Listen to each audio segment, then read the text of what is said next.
यानंतर बघूयात मुंबई आणि पुण्यातल्या बातम्या। मुंबईकर खोकल्यानं बेजार, वातावरण बदलानं ताप, सर्दी, घसादुखीचा त्रास।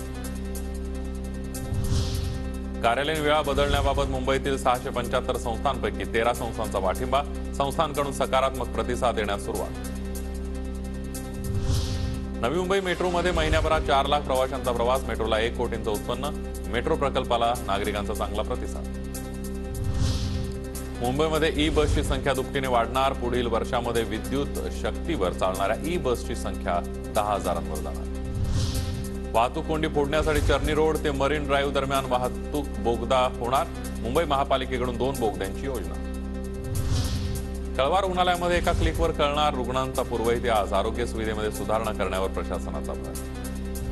ससून रुग्णालयामध्ये कैद्यांच्या वॉर्डसाठी आता नवी नियमावली, रुग्णालयातील कैद्यांचा अतिरिक्त मुक्काम कमी होणार, कैद्यांच्या उपचारावर नवी समिती लक्ष ठेवणार।